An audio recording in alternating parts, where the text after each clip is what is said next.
Welcome, Bret Hill, to Coaching in Session. How are you doing today?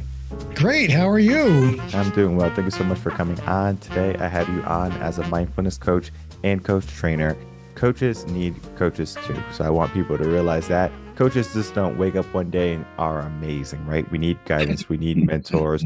We need people who are going to facilitate our growth too. Yes, we help people as coaches, but then, of course, a coach also should have a coach. And that is exactly what you do. You help other coaches be amazing, be more mindful, and understand how much value they can bring to the world. But in your own words, can you please explain to the world who you are, what you do, and how you help? Thank you for that. You're so spot on. It's absolutely true that the work that coaches are doing, it's a special group of people that are called to help other people. And it means we need resources in us and to work on those resources to be able to be with the clients that we work in ways that serve them to become who they can be. And I found over the years that the best skills to bring into that relationship, or whatever skills you bring into that relationship, are magnificently amplified when you are, as a coach, are grounded in mindfulness skills, relational mindfulness skills, not just your traditional sort of. A lot of people, when they think of mindfulness, they think, oh, I'm just going to go sit on the pillow and be all internal. And there's nothing wrong with that. I mean, that's all good. But I'm talking about being mindful and present with others in real time in a very, very refined and skillful way. That's what I designed a course called the Mindful Coach Method to teach, to help coaches bring more capacity to be present, aware, and a thing I call coach-centered mindfulness, which is you're really aware of what's going on in you as well as with the client in a very refined, attentive way. And then also to bring mindful somatic skills into your work so that you can really cut through the noise of endless storytelling and all the static that people come to sessions with. And how do you kind of, declutter the mental activity that people are just running around in? It's got them so distracted from what's important in their lives that they can actually connect to what's really true and real for them. No better way to do that than mindful somatic skills in my experience. So that's what the Mindful Coach Method is all about. Before we dive into talking about how to be present and create awareness and to do that in coaches so they can do it in their clients, I wanted to talk about the aspect of having a coach or a mentor. When I was doing my cooperating teaching, I was always critiqued, I guess you can say, by a coach, by a mentor, by my cooperating teacher and other teachers too. So they would see where I'm going. And I might think in my head, right? Because I'm a young guy, I did great. I did great. Today was awesome. And then right. I nailed it, right? And then at the end of the day, we got some work to do. And I'm thinking in my head, like, whoa, I thought I killed it, right? But then we have that concept of we did good, but did we do the best we could? I wanted to get your experience on that, where maybe you're working with someone who has that mentality or maybe even an ego, right? I'm really good at this. But then you work with them, you begin working with them, and you're like, you have so much more to give. Well, that's really, really a good point in the sense that you want to bring to the relation. I think about coaching as relationships, right? And it's not just a transactional experience. It's like, there's a relationship here, and that relationship can be a part of the coaching. And so I think about it in terms of not so much how am I doing, but how is the client doing? It's kind of letting the client determine whether or not I nailed it. And if the client is going, man, they're having breakthrough after breakthrough and they're having these deep insights. And at the end of every session, I always say, has this been valuable for you? And if the answer to that is yes, then I can come back and go, yeah, this was good. This was useful for them. So my whole bar around that is not so much did I do well as does my client feel like they're growing? And that's my gold standard. That's my litmus test. And so, so it's important when you're mindful as a coach to notice that you've got, so it's good that you said that, because it's like, that means that there's a part of you that's noticing, hey, I got this kind of like, I'm all that kind of thing going on. Hey, there's nothing wrong with that. I just want to be sure it doesn't obscure your view of what's really true. And it's just that we have so much to give and so much to learn. Because if we look about 10 years in the past, right, we might have known quite a bit. And we're like, wow, we knew a lot. But then now we fast forward to the present day. Hmm. Did you learn anything in those 10 years? Most Yeah. likely, yes, right? You probably learned different ways to do things. You probably learned different skills, different methods, like your method that you help other coaches with. That right there is something that we can always learn. And I would say the moment you stop learning is the moment you start dying, because learning is Yeah. eternal. And, Mm. as a teacher, just the aspect of learning, whether it be from reading books, having courses, just having other wonderful mentors and guides along the way, that right there is learning. That right there is knowledge. That right there is wisdom. Absolutely. You have to be open to new ways, new insights. That's part of the gift that you can bring to your coaching in a way. It's kind of like, if you're not doing that in your life, how are you going to help other people do that? You know what I mean? You have to kind of embody the work that you're trying to help other people do. So I'm an older character, and I'm always out looking at the people who are doing this work, looking for a better way to say something. Can I distill this and make it tighter and sharper and crisper and still maintain its potency? I'm always looking for ways to refine the work that I'm doing. And I've always been doing that. So it's absolutely true. You can't stand back and go, oh, I got this and now I'm done, because that's not really helping anybody in that case.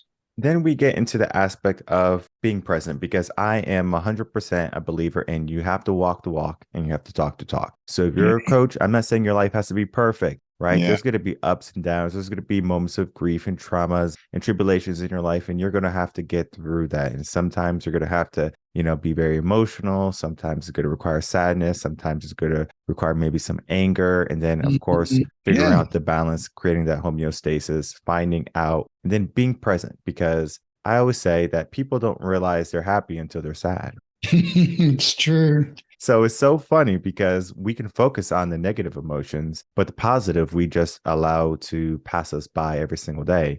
I wanted to get your take on the aspect of being present and then how to be more present in our days. You kind of really laid out the outline right there, in the sense of, we tend to let the good things go by and we don't notice what's good until we're feeling bad. Now, that's actually a thing I call reference for the preference. And I learned that from John Eisman, who teaches mindful somatic coaching. He used to, I think he retired. And so one of the things you can help clients do, and in your own life, is understand that that's the way we work. We have this referential nervous system. And really what you're saying is, if you don't notice how good things are, that means you're not awake. You're not alive. You're not being present. You're not being mindful in your life until something interjects itself into your life to make you go, oh, you know what? This feels bad. I don't like this. Now you're awake to how you feel, right? But when you walk outside and you see the beautiful sky and you see the clouds and you see the trees, if you actually use your eyes and see, you'll notice that, oh my God, this is actually pretty amazing, this nature thing, or whatever it is. And so one of the very first things I teach in my coaching, when I'm coaching coaches, is you start to notice the things that light you up,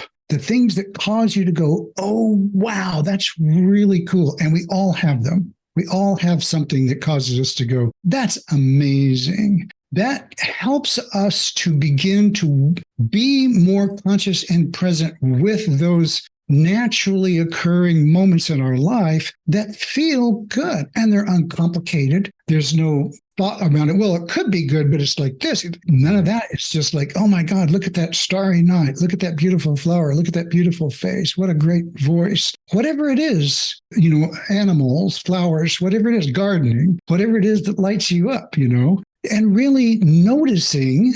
And so part one is just first notice what lights you up. Part two is to hang out. When you notice it, go, oh, I'm having one of those oh well moments. Take a breath. How does that feel to me? What's going on inside me in these moments? Yeah, that feels great. I'm just going to relax into that. This is almost like savoring a delicious meal or something, right? You just let it sink in for a moment, and then you move on. You don't make it earth-shattering experience. You don't amplify it. You just let it be what it is. You can add 10, 20, 30 of those moments to your life every day. And when you do, your experience of your day gets better. And you start to carry around more of that goodness in you all the time. You bring that into your coaching sessions, and you'll notice things that light you up about your clients. And you'll start to notice when they light up. All that's just laying the foundations for doing a different kind of coaching work than most people are accustomed to, but it's fabulously powerful. And it goes right to your question about how do you be more present? And it begins with noticing, paying attention, and naming what's going on for you. When I moved to Texas, because I was in Connecticut for my life, I was born and raised in Connecticut. Moved to Texas 2016. 2018, 2017, I met my mentor. When him and I had a lunch one day, he was just asking about my career. And at the time I was doing sales and finance because I kept jumping back and forth between money making and then education and teaching. And whenever I would talk about money making, because it's what I was like trying to get some money, fill up my bank account. But he noticed whenever I talked about education and teaching, he says, every time you talk about it, it's like you light up. And then from there, I was like, even though I knew I had a passion, even though I knew I had a purpose, it wasn't until I had someone else make it very clear for me, this is what lights you up. And that's so important, because if you have an inkling of what lights you up, or you know what you like, not until someone points it out to you does it become even more powerful. And you said something amazing early on. You said redefine or refining potency. And that can just not be for words, but for actions too, or the way we think.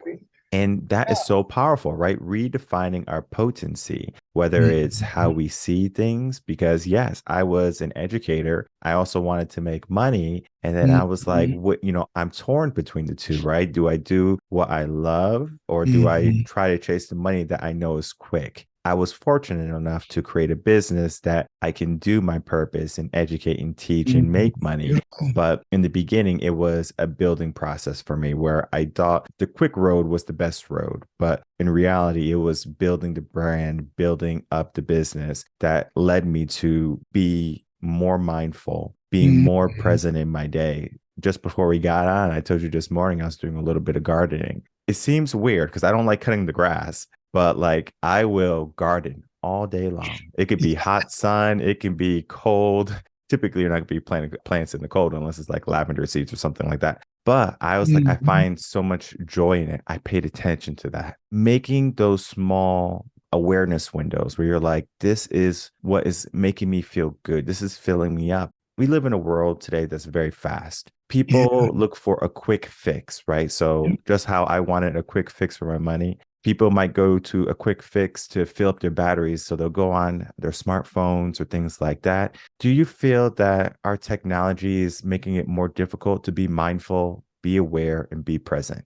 Well, yeah, that's a tricky question because I would say mostly yes, but not always so. The entire ecosystem around media, whether it's social media or news media or Netflix or whatever you're watching, is really all about sharp, short impacts to our nervous system. It's about hooking the nervous system. And if you study marketing, they all talk about the hook, right? So everything out there is trying to grab your attention. So I think of it like, how many ways are people trying to get you to pay attention to what they want you to pay attention to? And if you were to just list the number of advertisements and hooks and pitches that you had, pay attention to this. This is happening. Oh my God, there's a disaster. There's a thing. It's the last thing. Can you believe they said that? It's like all these things trying to grab your attention. Literally thousands of those messages every single day. And that has a cost to our nervous systems. It's not like it's just the wind blowing. There's an impact to that on people. And we don't understand very well what that impact is, but we're beginning to see the societal impact of it.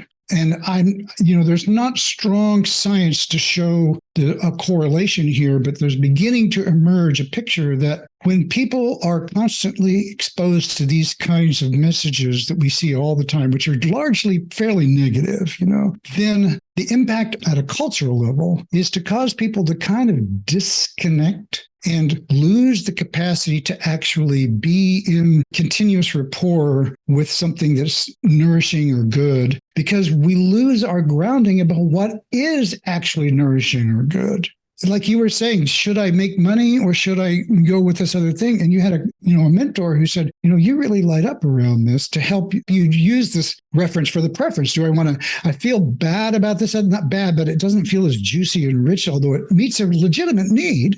But I also have another deeper need to be who I am in the world and to affect real change, right? Why is it that those things are juxtapositioned in our world? Until we fix that, we're going to have a lot of situations where people feel like they can't be true to themselves and be responsible. And that's a really, really big problem that causes us to disconnect from the fact that there's a beautiful tree outside my window blowing, and we don't give ourselves these moments that can really matter to us. And so we lose this capacity. Gabor Mate has a really great book on this called The Myth of Normal. And it's about the fact that the way we're living, everyone's living in a particular way, but that way is not normal. We're so disconnected from what's true from our actual senses that has become normal. And so to answer your question more directly, social media definitely encourages that. And so the antidote is to practice what I call curating your experience, so that you give yourself time, and begins with this thing that I just talked about earlier about connecting to what's really true and beautiful and simple. That's a beginning of curating your experience so that you can have a different experience, one that's grounded in what's really actually true for you.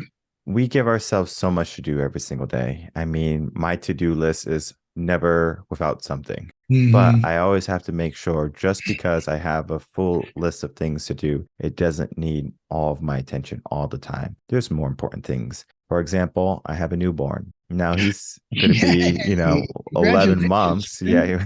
He's 11 months, he's going to be 1 next month. But it's like, we have to learn that, right? We have to appreciate that moment, because they grew up very quickly. This year has flown by. Like just yesterday, feels like I was in the delivery room at the hospital. And now he's like getting ready to walk and do all these wonderful things. And it's like, do I pay attention? Do I just drown myself in work? Most people are going to give themselves a responsibility. I have to take care of this child, so I'm going to go work all these hours and I'm going to miss them growing up. Maybe it could lead to regret in their life. Maybe it can lead to them having a pity party for themselves, like, woe me that I can't spend time or more time with my family. We make that conscious choice to go to work. And of course, again, you said it right. It is a necessity, but is it a necessity where we have to sacrifice something so meaningful, like raising a kid, something that you're not going to get back, right? We can always make more money, but him being 1 again, right? That's not going to happen again, right? Him, running around and crawling and trying to break stuff that he's not supposed to be touching. As much as it is a nuisance, right? I appreciate that. And I'm aware of that too. And I wanted to get into your methods now, right? To begin to help the coaches. Do you have a step process, or do you have a guideline that you typically follow when you're speaking about your methods to promote it? And so people understand, okay, this is what I'm going to be getting when I'm partaking in your program. I try to put that together. There is a method, and it involves laying the foundation. So first of all, let me just say thank you so much for bringing so much consciousness and intention about being present for your newborn. It's like a really magnificent gift to give yourself that and be there for them in that way. It makes a huge, huge difference. And so thank you. On behalf of humanity, thank you so much. So back to the method. It's like, basically it starts with focusing on the coach's side of the equation. And so I want to be sure that coaches can do the things I've been talking about, where they can connect to these rich moments. You can be the coach who did what your mentor did, said, I noticed that when you do that, you light up.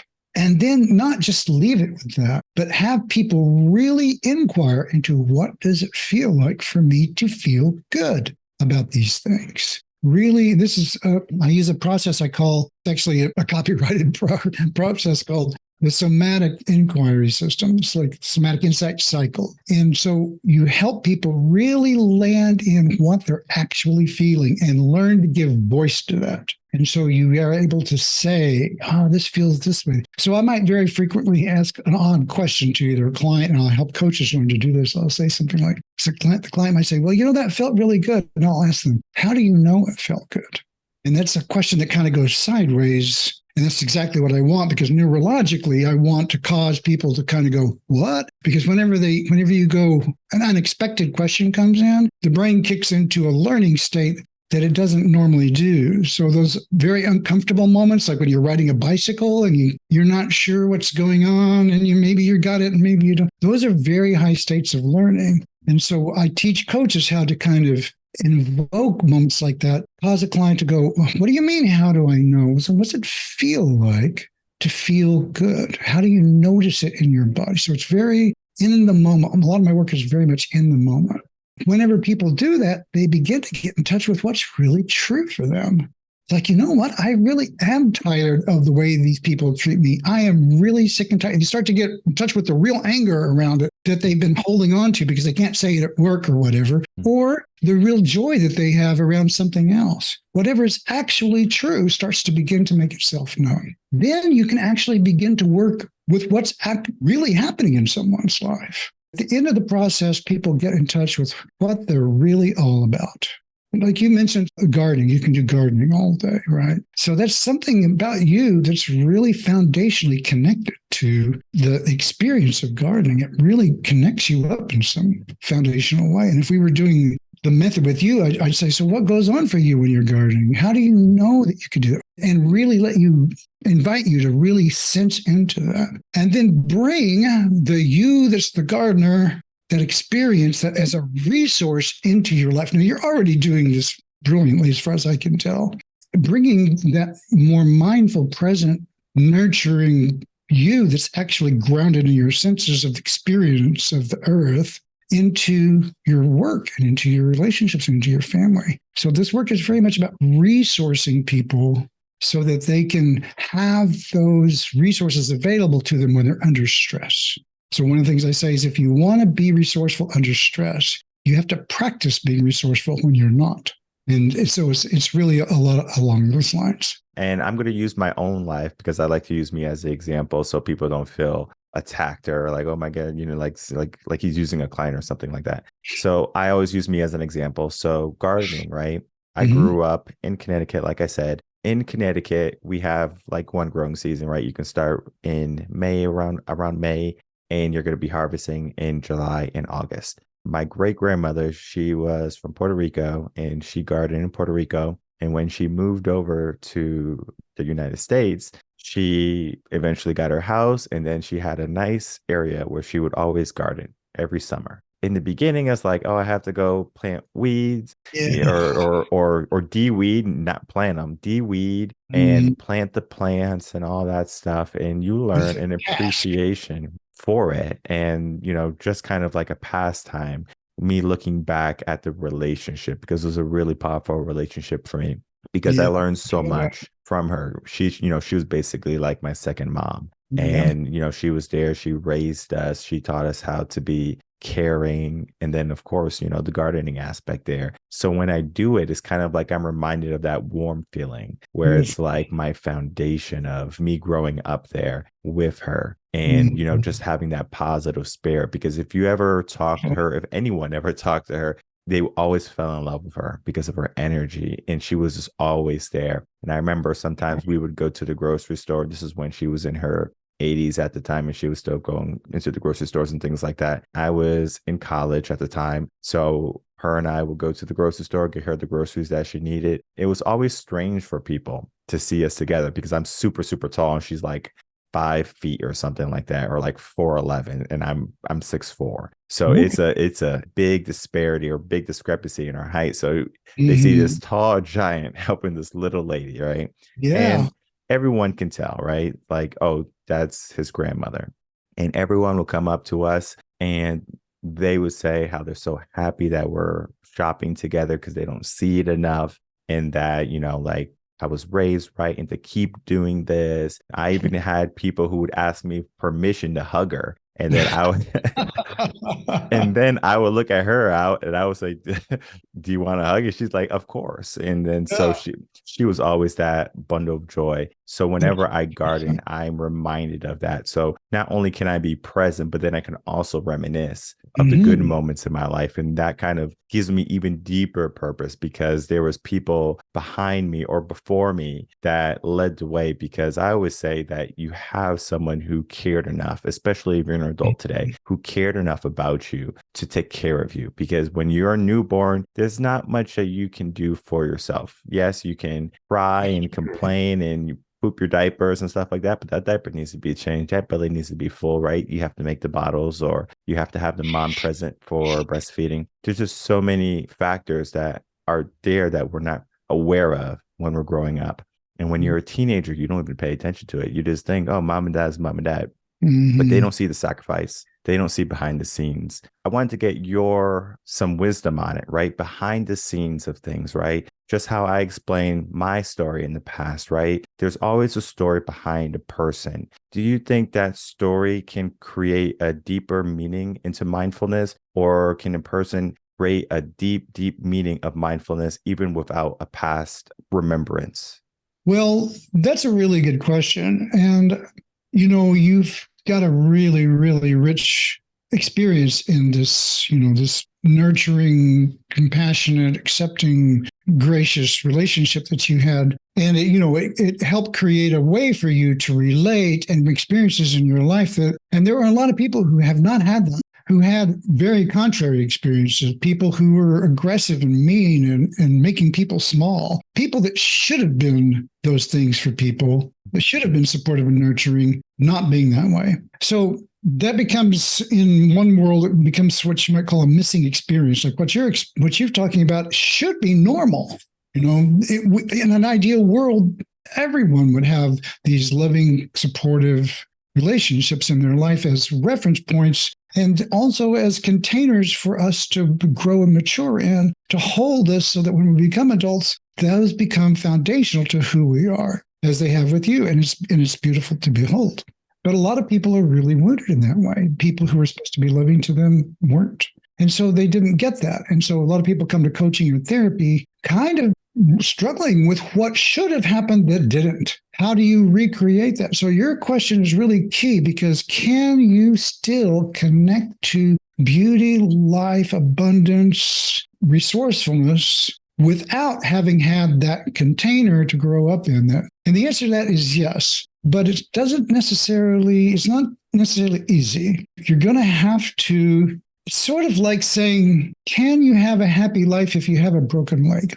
And it's like, this is an example I use a lot, which is like if let's say someone does something silly with a car wreck or an accident happens and you break your leg and you were a runner, you're a track star, and it breaks in a way where you're never going to be a track star again. What happens to you as a person now? Your identity and your fortune is wrapped up around I am a track star.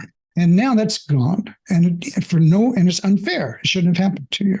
And so now the question is, who are you going to be that these facts are true in your life? How do you choose to organize around the truth of this? And the truth of it is, you have a broken leg, you used to be a runner, and now you can't do that anymore. Now, one way you can organize is to say, well, life is unfair and I was robbed of my destiny and just people need to pay. And I'm not saying that that's unjustified. But what kind of a life is that when that's the way you move all the way through your life now because you feel ripped off? And your primary experience in life is, I've been robbed, my life is wrecked, and it's unfair. Is that the way you want to experience your life?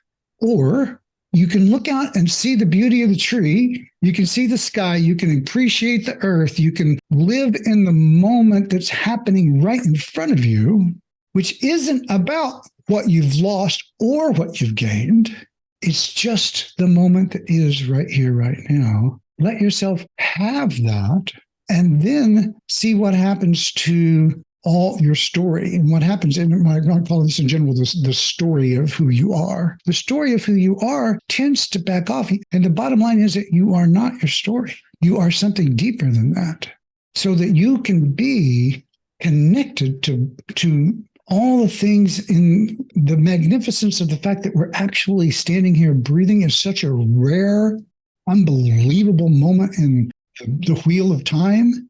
It can get real cosmic here, but it's sort of like, the earth is billions of years old and our little spot on it is just a spark. And we just happen to be in that spark. And we just happen to be in a situation where we have this incredible resource to be present on the planet, on this magnificently beautiful planet with each other. And we can choose how we want to experience this moment to a fair degree. The question is, what kind of moment do you want to have? And if we can be connected to the things that are going on in your world, or you can be internally referenced. And if you do that, then you're always dependent on things going well for you to be okay. And you can't control that. You never know what's going to happen. You never know, right? And so if you're externally referenced, if that person likes me, I'm okay. If I got that job, I'm okay. If I make $1 million, I'm okay. If I drive the cool car, I'm okay. If I get the job, I'm okay. But if not, then I'm not okay. If you're always externally referenced, then you're always going to be at the whim of, you're kind of giving another way to say it is you're giving your power away. But when you're connected to something that's true and real, like your connection to the garden, and to your grandmother, we all have something like that. It doesn't have to be that you had someone in your life who acted as a great resource for you, even if it's just looking at the mountains and being in touch with the majesty of that, or what flows from you that wants to grow. Let that empower you and give it away, because that's what the world wants from you. Mm-hmm. Yeah, what flows from you wants to grow is so important, because most people who become coaches have learned something in their life that they want to teach other people. It's not like, okay, I'm being a life coach just to be a life coach and to make money. It's like, I want to make an impact in the world. And it's so important. And it's so important that you understand that too, because now you are going to be helping those coaches that are going to be helping people get into that mindset of being more mindful, being more aware, creating a sense of abundance, regardless of what's happening or has happened in their life. Yes, we could have a bad, negative moment in our life, and we might even really focus on that quite deeply too, where it's just like, my life is over. Why me? We can have the whole pity party, but it's not only that, right? It's the perception of, yes, this happened to me, but now what can I do? What can be done, right?